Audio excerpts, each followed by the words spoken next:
I've unmuted everyone. Does anyone have a question they would like to ask?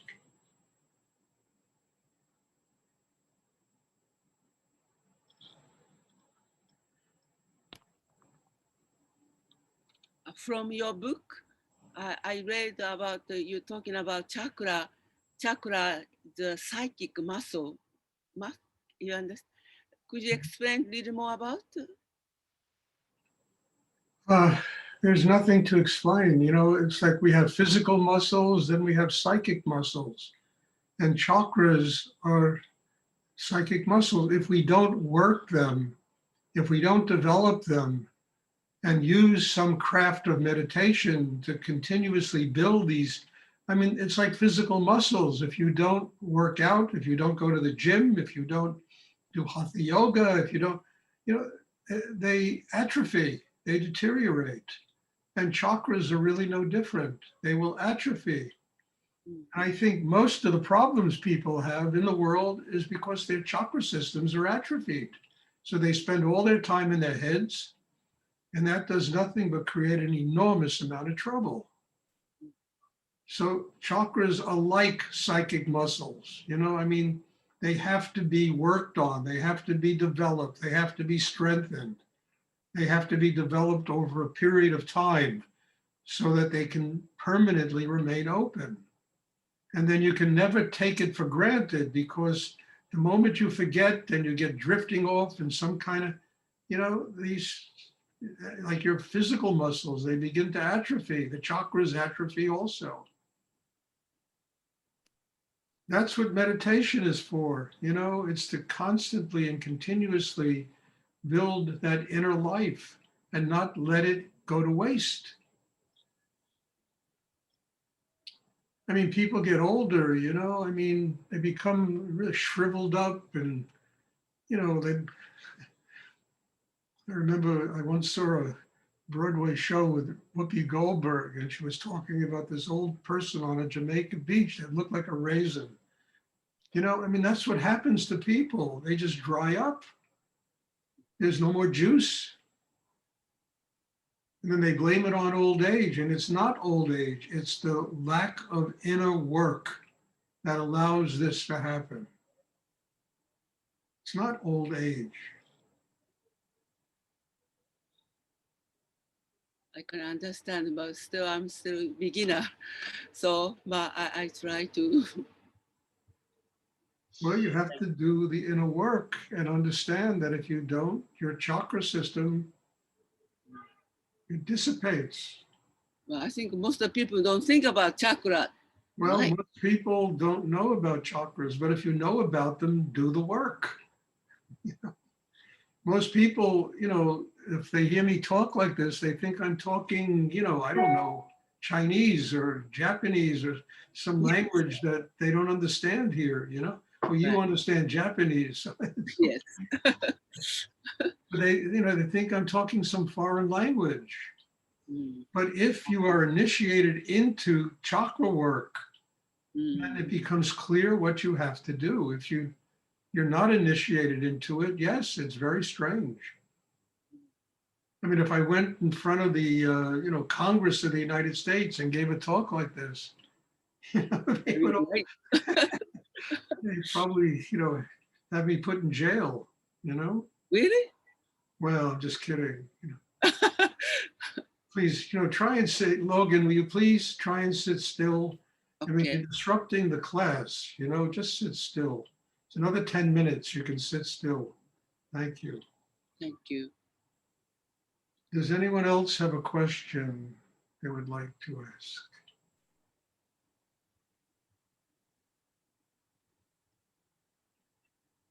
Stuart, when Yes. you're drawing the energy down into your belly, into the navel chakra, are you letting it soak into the head and the throat and the heart along the way? Or are you just attempting to pull it without it getting too involved in the head and the No, throat? what I first do is bring my attention to the chakra below the navel. The mind, opens that area. If you can focus the mind in that area, then I open, well, it's the exercise. I open the heart, take a breath into the center of the chest, swallow a little saliva. The first steps are the development of the chakra system. So it's the chakra below the navel, it's the heart, it's the throat, the mind gets quiet, and then you can draw energy through the sex. That will activate Kundalini. And when Kundalini is activated, it goes to the top of the head and eventually it'll open the crown chakra. And when the crown chakra opens, it connects with the soul of the universe, God, whatever you want to call it, and then what comes back through the crown chakra again is knowledge, and then knowledge, wisdom, Shakti, energy. It's like the Ganges flowing from the top of a mountain, and it comes and it goes into each chakra and it nurtures each chakra and develops each chakra. But the first elements in this are strictly human. It's getting our system open. It's strengthening this system inside so that the second cycle of energy can come. But if we're not open in all the chakras, that second cycle of energy will not flow through us. And that second cycle is the beginnings of a spiritual life. Knowledge, wisdom, Ananda, love. That's what comes with the second cycle. But we need to complete the first cycle, which is getting ourselves open. So, sorry. Huh? So if I'm feeling it being absorbed into the head and the throat, that's fine as long as there's a sense of like openness. Yeah, that's fine, Zach. Don't worry about it. That's really good. A lot takes place inside you and you don't even know why. It just happens, And you just open. And I'm telling you, it's a step-by-step process. It's like building a pyramid. You can't stop at the top at the third eye. You got to go from the base up, or a stupa. You can't start at the top. You got to go from the base up. And that's what this work is all about. And once we get the chakra system open and strong inside, that energy flows like Niagara Falls. It comes, flows down. Thank you. So You're welcome. You're welcome. Good questions. Does anyone else have a question they would like to ask? If everybody's serious about to open the Kundalini energy, everybody can do, or some people cannot get, or depends on. Zuko, anybody can do it if they work at it. Everybody has chakras, everybody has Kundalini, everybody has Shakti, everybody has energy, but they need to work at it. If you don't work at it, those psychic muscles will atrophy. They just, they get weaker and weaker. But anyone can work on and open Kundalini, but they need training. They need to learn how to do it.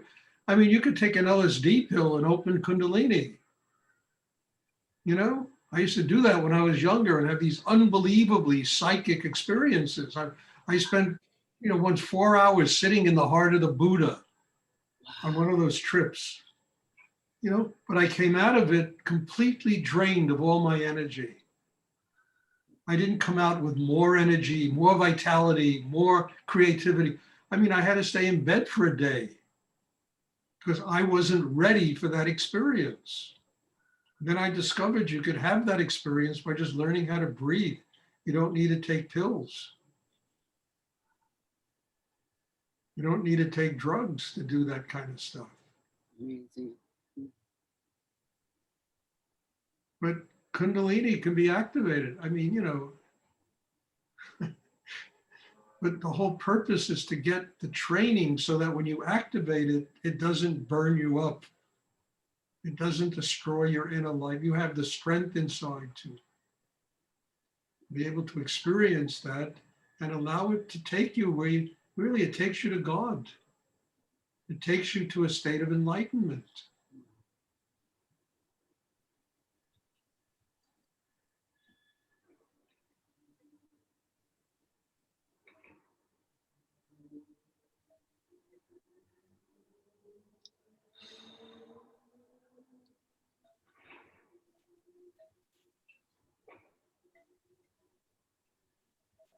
Does anyone else have a question they would like to ask?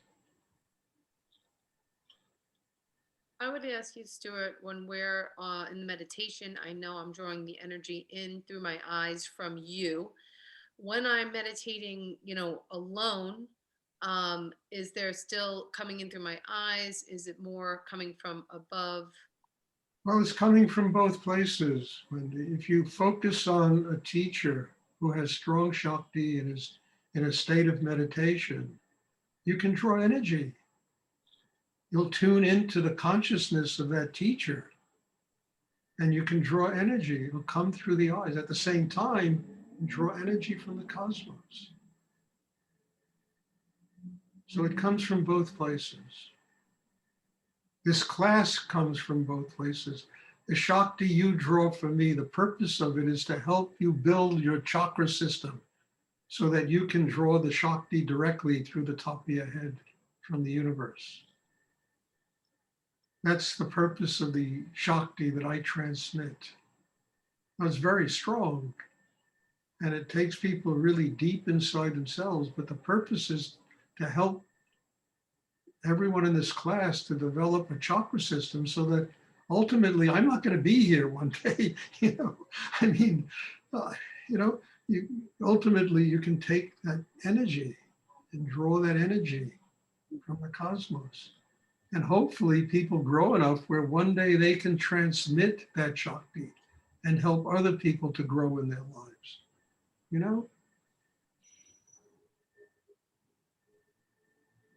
I mean, if once open Kundalini, never going down, or have No. to zero training. No, sorry, Itsuko, it does go down. Ah, wow. Don't work on yourself. It will get dormant again. It's dormant. You need to work. I'm telling you, it's becoming my mantra here. You got to do the inner work. Otherwise, the only thing that happens is we get older.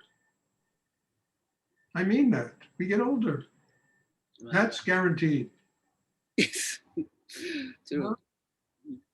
But once we do that inner work, the inner life gets younger.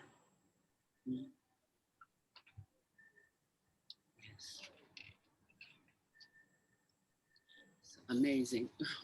It is amazing. I agree. I tell you, when I was so floored when I started learning this, I couldn't believe it. I said it was everything I was looking for in my life. Because there was no bullshit, It wasn't all about ritual and, putting, henna powder on statue. It was nothing about that. It was really about direct transmission of consciousness and energy that helps anyone who does it to build a life that's strong enough so they can have their own independent connection with God. That's what this is about. And I loved it. I mean, Rudy didn't like a lot of bullshit, I don't like a lot of bullshit. I stay away from a lot of teachers and what they do. And, I respect it and I let them do it. If it works for people, I think it's great, But I stay away from a lot of that stuff because I don't want to dilute what I do, with all kinds of ritual and, stuff like that. True. Very true.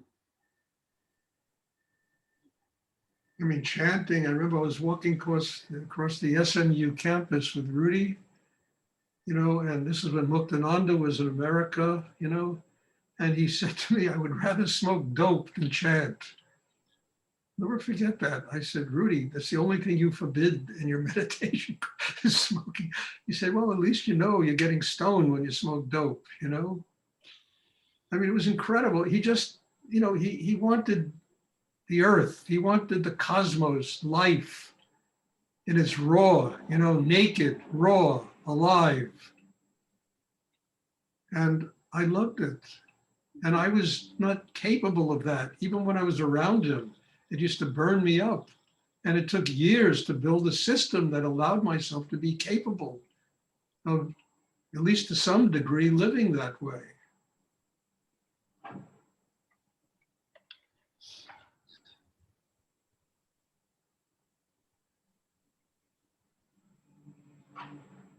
Stuart, would you share the story about lion steaks in Africa? About who? Rudy goes to Africa and he's on a fast and he Rudy went to Africa? You got the wrong teacher. Rudy never went to Africa. I don't know. I have no story about that. Sorry. He was talking about visiting the zoo with Muktananda, where he was. Dallas. It wasn't in Africa. It was in Dallas. And Muktananda had everybody in the Rudy's meditation group, became vegetarians, celibates. I mean, it was incredible. And and we were in a car driving through the world of animals or something like that in Dallas. And Rudy poked with some lions walked in front of us. And Rudy poked it on the shoulder. Said, "Baba, I'm going to have a lion steak tonight." Because Muktananda said, cows don't eat grass. Cows don't eat meat. Lambs don't eat meat. So Rudy, I'm going to have a lion steak tonight. I mean, it was just, the irreverence was so spiritual that I loved it. He was the most irreverent human being I ever met, Rudy. I mean it. But it was so deeply spiritual and it cut through all the bullshit. I remember he became a celibate because of Muktananda. And I was working in this gallery, scraping walls and renovating a gallery. I was looking like a coal miner, So he came down and he started talking with me and he said, Muktananda, he said, I've become a celibate because of Muktananda. He said, if I can't have an orgasm, it doesn't mean I can't give somebody else an orgasm. I mean, it was just the irreverence that cut through all the bullshit and went right to the core of life, that life is kind of tongue in cheek and we can't get too serious about these things. And then the next breath, he invited me to come over to his store. I want you to meet Carl Collins. And I said, who's Carl Collins? Oh, he's a very wealthy guy. They own an insurance company in Texas, and they're inviting Muktananda and myself and a bunch of people to come down to Dallas to spend a week there. I said, Rudy, look at me. He said, no, if he doesn't invite you looking like that, he's just a schmuck, So I went over there and he invited me. I looked like a coal miner standing there, and he invited me to Texas, And then I spent a week at his house after Rudy left. And that's how I wound up in Denton, Texas. There was this whole group of people that came there from Denton, Texas. And Rudy wanted me to stay an extra week to do meditation with them to see if an ashram could start there. So you never know how things happen, I was a coal miner. It was terrible. I mean, dust and scraping beams. I don't know if you ever scraped old beams and all that stuff. It was terrible. I mean, I was a young kid and I was grateful to be around these teachers. But, I had to earn a living also. And I was doing that work to earn a living.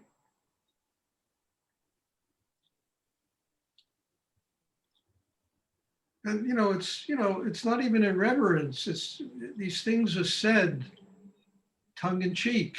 I mean, it's just laughing at yourself, being capable of laughing at yourself, not taking life so seriously, not being angry because somebody does something to you that you don't particularly like. And then it became a kick. We used to go to Chinese restaurants and eat all the vegetarian dishes on the menu. We'd pick out the vegetarian dishes on the menu. So what I'm saying is, this is, it has to be real. And I was never good at rituals and stuff like that. I tried them when I was younger. I used to even sit at the Hare Krishna groups when I was younger and chant Hare Krishna for 2 hours, and thinking that was giving me a spiritual life. And then I met Rudy. Just his very presence cut through all the bullshit. And it was amazing. And that's what I'm trying to do with all of you, build the chakra system. If you want to chant, you want to do ritual, okay, but be sure you build the chakra system, because none of that stuff is going to develop a chakra system. It'll get you a little stoned, it'll get you a little feeling better, but it's not going to develop a chakra system.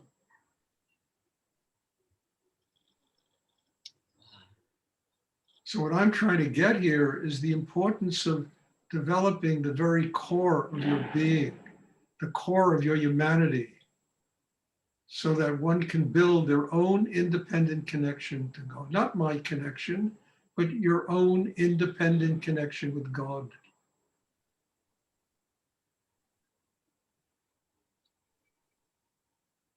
Does anyone else have a question you would like to ask?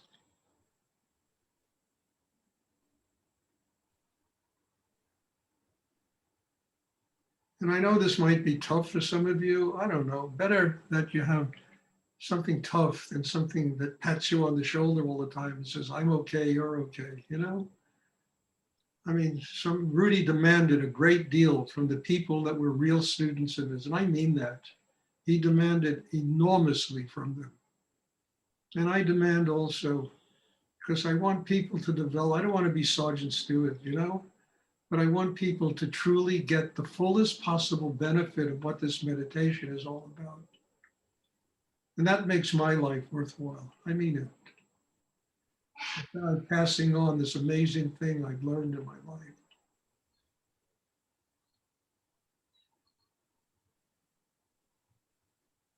Anyway, does anyone else have a question they would like to ask? God bless you all. And as I always say, thank you. Somebody's revving their car outside. God bless you and thank you for being here, doing this, and I think it's certainly benefiting me, and I'm hopefully is benefiting all of you. And in all humility, I just have a lot of gratitude for what goes on in these classes. So God bless you all, thank you. And if nobody has another question, then there will be a class on Sunday. And hopefully I'll see you all then. Thank you, bless you all. Thank you.